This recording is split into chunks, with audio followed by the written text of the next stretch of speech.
Hey guys, happy Monday. Hope you guys are super excited to get after another week. Just a reminder that we have classes at 5 a.m., noon, and 5 p.m. Monday through Friday, and then our Saturday team WOD will be at 9 a.m. Keeping with that this week. Looking forward to, again, another awesome week.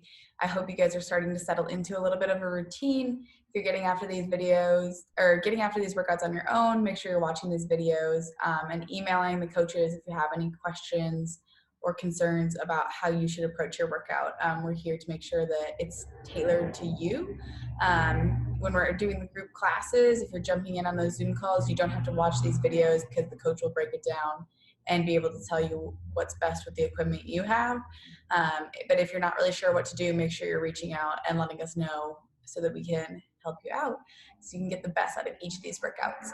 Our question for today is going to be a would you rather. So would you rather have to always say anything that's on your mind, or would you rather not be able to talk at all? So I know for myself, I'd probably just have to go with saying what's on my mind, because I can't imagine not talking to people. So that's for me. I think that would be rough to say everything that's on your mind, but I try to be a pretty honest human, so it shouldn't be too bad. You guys get to let us know what you think is best, if you'd keep your mouth shut or if you'd say what was on your mind if you had to pick between the two. Comment in the or you can leave a comment below, or like I said, if you're taking class, you'll share with us there. For our warm-up today, we've got those 30 seconds of different movements. This is an easy way to get you good and warmed up. So we're gonna go through jumping jacks, reverse lunges with a reach up overhead, some toe taps in that pike plank position, and then some inchworms today, getting those hamstrings and shoulders warmed up together. Some Russian baby makers or sumo squats, they're known as, getting those hamstrings again and a little bit into the hips, and then air squats. We'll go through that 3 rounds for 30 seconds each, and then we'll get after a pre-WOD today. Again, you can see all this in the show notes, so make sure you're taking a look at the workout beforehand. For our pre-WOD, we're going 3 rounds. If you have weight, you'll use weight. We're gonna do 10 all on the right side lunges. So they're not forward or backward lunges, they're literally side lunges on the right, and then 10 side lunges on the left side, and then into 10 alternating single leg RDLs, which I'll show what those are. You're just doing 10 total, not 10 each leg. And then 20 hip thrusts. If you don't have something to support your back to get you into the hip thrust motion, we'll do glute bridge raises. Weight is used if available and if that's okay for you. If your weight's too much, then just go body weight for this. And that's 3 rounds, getting those legs good and primed, getting our lower half strengthened while at home. For our workout today, super fun one, we've got Gunz Blazing. So going through pistols and hand release push-ups, we'll get after a 21-15-9 rep scheme. You'll do 21 pistols into 21 hand release push-ups, then 15 and 15, 9 and 9, finishing out with those 9 hand release push-ups. The goal of this one is to be quick and dirty, ideally a sprint workout, getting in 3 to 5 minutes.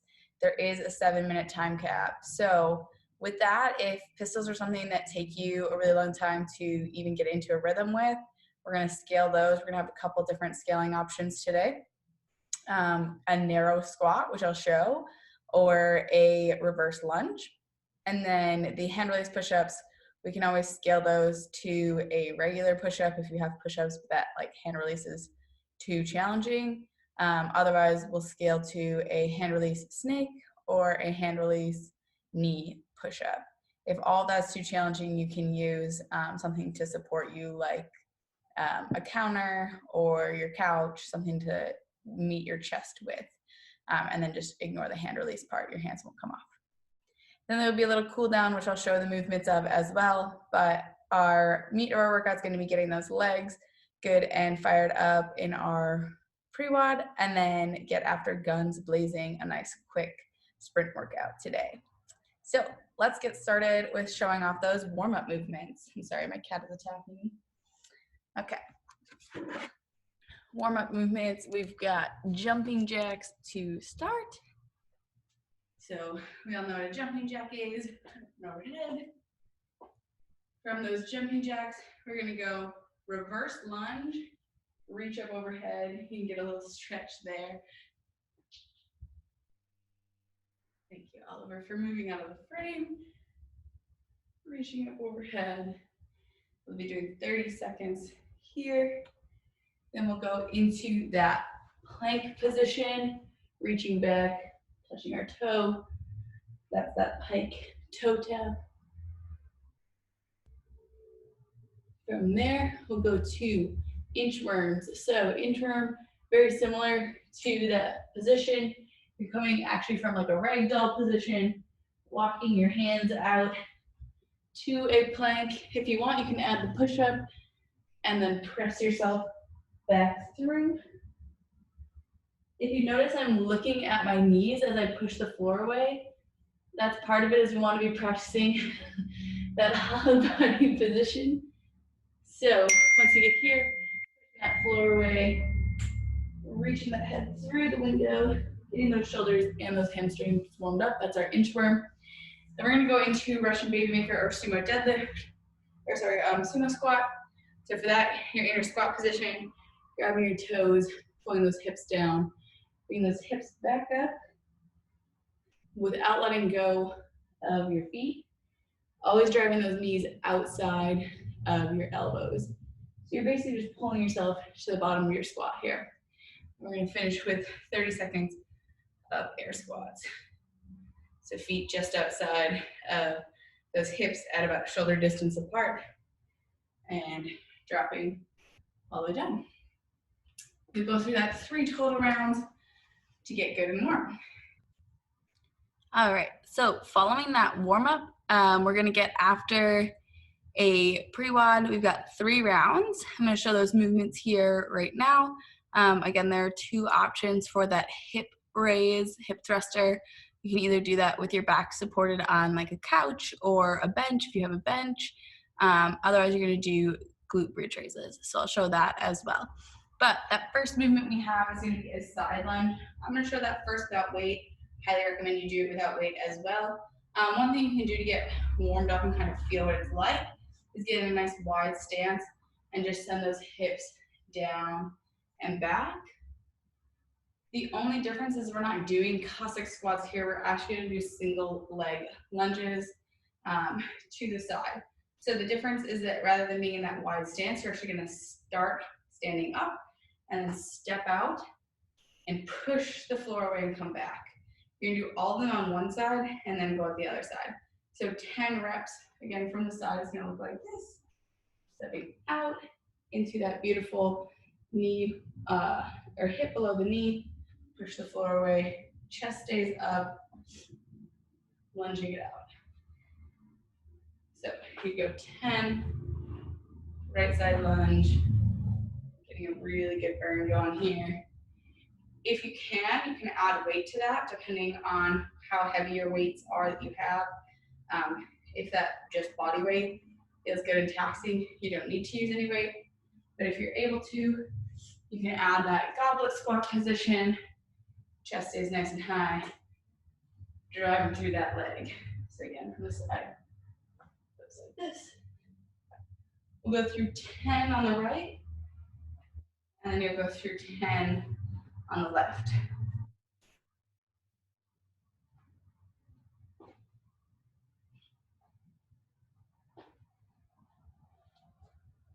Awesome.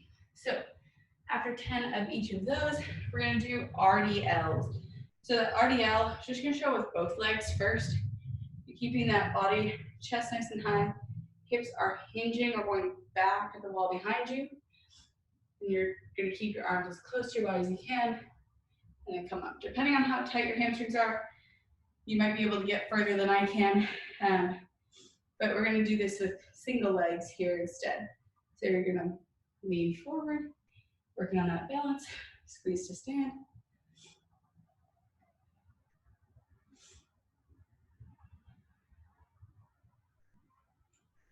We've got 10 alternating. I do have some imbalance due to a prior hamstring tear. So I know for myself that adding weight is always a challenge. You can choose to do this in a lot of ways. I would hold on to mine here so that I can have even balance, and then I'm gonna reach down, snap to stand. Again, you don't need to rush through these. We've got 10 total, so 5 each side. They should be alternating.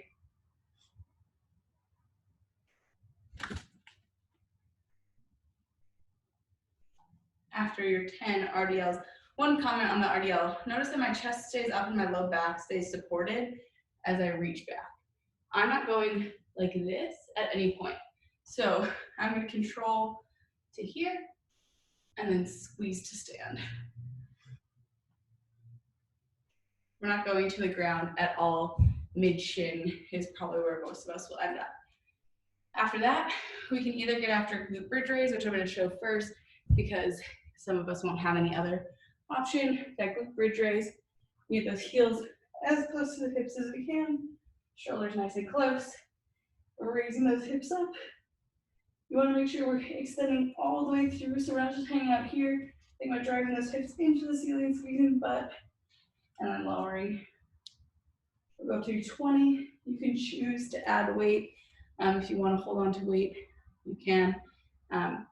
With 20 reps, might be best to do body weight. And honestly, if you at all question your ability to get your hips above that, like that broken place that I showed, if you're barely getting your hips, if you're struggling to get your hips any higher than this, then adding weight isn't gonna help. You wanna get those hips all the way through the ceiling. So adding weight isn't gonna help if you're not hitting that full standard already. So be smart when you add weight. The other one we can do would be if you have a couch or something that you want to put your shoulders on. You're gonna do that same exact thing, but you're hitting full extension here. Back is resting on your couch or your bench, and then you're sending your hips to the ground, driving through the floor. Here again, if you're getting that nice, beautiful angle and arch, then you can add some weight if you choose to. So we'll get after 3 total rounds. Again, you've got that single leg lunge on the right side for 10, single leg lunge on the left side for 10, 10 total alternating RDLs, and then 20 thrusts or raises, depending on what you're doing. So that's our PreWOD. Just take a second and I'll have that workout going. Then we'll get after those pistols. So I'm gonna start with just kind of some warm-up stuff that you can do to get your body ready, because you're not just gonna be able to drop it into a pistol usually. Maybe you can, and that's awesome if you can. One thing we can do, which we did some reverse lunges, we can practice those. Again, you're just reaching back, dropping that knee down. This knee we wanna push out a little bit, so we don't wanna knock it in. Push it out a tiny bit, and then stand. So just like we do with our air squat, knees go out, and driving up.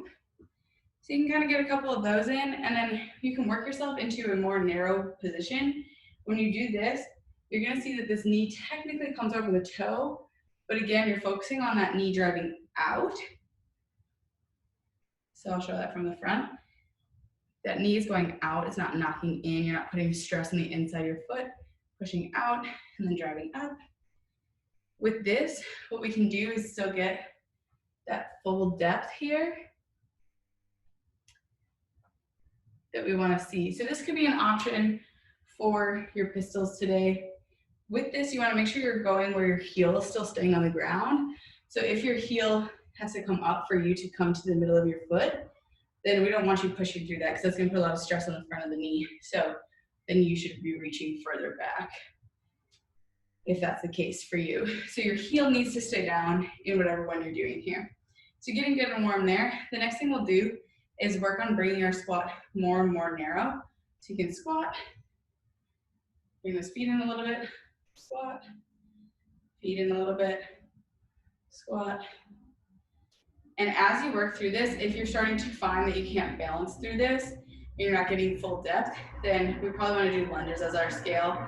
The focus here, we want to get those hips all the way below those knees, all the way to being in a narrow squat position. So narrow squat means feet together. You're gonna send those hips back and down. Notice that my hips go below my knees, and then I stand. So this is a scale. You can use a weight to counterbalance if you need to hold on to something, or you can literally hold on to something and squat down. So that's an option. We want to get you to that full depth though, so don't want to just do these because it's not working on anything. I'd rather you be getting your lunge in if that's the case. So those are the narrow squats. If you have the beyond the progression of the narrow squat, you would go for a pistol. You can choose to hold your foot. With that pistol, again, we want to try to keep our heel down if we can, so we're not pushing off of our toe and putting that stress on the front of our knee. For that pistol, let's see if I can show you that kicking my cat here. You're gonna hold the foot. For myself, I have to hold my foot. You maybe can do it without trying to send your hip all the way down and driving up. Again, you're gonna see that that knee goes over the toe, but from the front, my knee on this side is still driving out and then up. You don't want that knee going in. I like to grab my toe because it gives me that forward. One thing you can do if you're kind of learning and you want to try it out, come down into the tuck position, grab your toe, and then stand. So if you're able to get that full narrow squat, and then you want to grab your toe and stand, that's an option as well. So really when we're looking at these pistols, the least challenging would be to go just a regular reverse lunge. You can make it slightly more challenging by dropping this leg right to the inside of the foot, but only if you're keeping that heel down. So this heel staying down, that's that more tightrope lunge. And then your next progression would be feet together, squats. We would do 21 narrow squats, or we've got that pistol. Again, focusing on full depth. So I don't want you working on pistols like this. We want to make sure that we're going all the way down in that pistol, breaking that 90 degrees. So those are our pistol progressions. The other movement we have today is our push-up. So for that push-up, we're in our beautiful plank position. Hand release push-up. We're going to lower that chest all the way to the ground, elbows going back, thinking about sending them towards your hips. Then you're going to bring your hands off the ground and push the floor away. Hands come up, push the floor away. So a scale here would be coming down, hands come off, knees go into the ground, kind of a knee push-up, lift, lower, knees come down, lift. That's a snake push-up, meaning that you're using your full body plank position as you go down, and then you're putting your knees on the ground to help you knee push up away, and then you're re-engaging that core, squeezing the butt, pushing the floor away. So I'll show that again. You come down, knees come into the ground to help, you push away, and then you squeeze the glutes, squeeze the hamstrings, and bring your hips back up. I know you guys can't see my hand release because my cat is right here, but your hand release just means your hands literally come off the ground for a second and then push back into the ground. Next scaling here would be that knee push-up. So again, you're in your beautiful plank position. Lower those knees to the ground while maintaining a nice 180. So you don't want those hips up. You want to make sure your knees, hips, and shoulders are all in one line as you lower that chest to the ground. Hand release, push away. If those are too challenging, again, you can pick an object in your household, whether it's a counter, your couch, a chair. You can pick that object, put your hands on nice, beautiful plank position, lower that chest, touch the chest, and then push away. I'm going to do a hand release here. I mean, depending on what the surface is, it might be comfy enough, but it's not necessary as long as your chest is literally touching whatever that item is.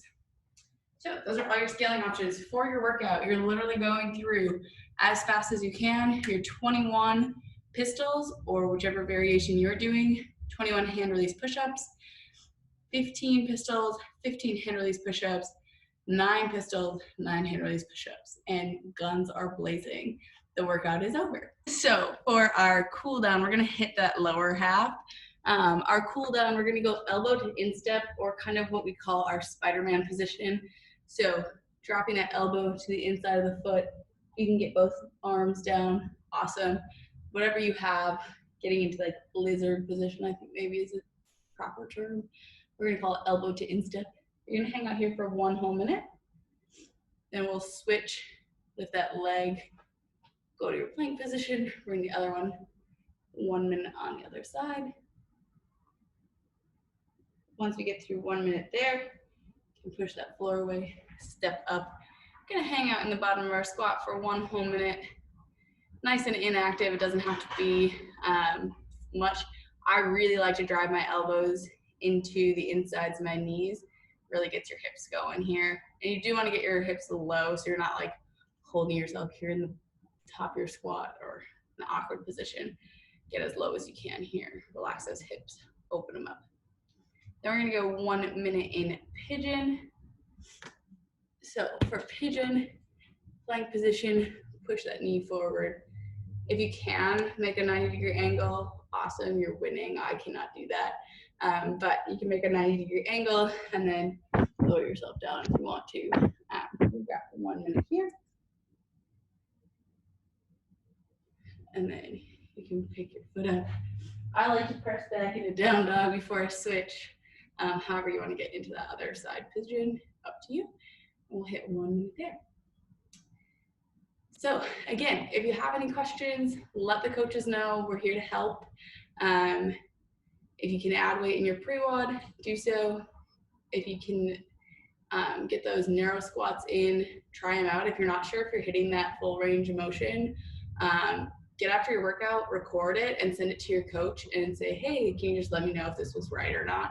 Yeah, it's after the fact, but you can still learn from those things. So have some fun with this one today. Make sure you hit this cool down. You'll want some fresh legs for the rest of the week, but I know it won't feel like that after this workout.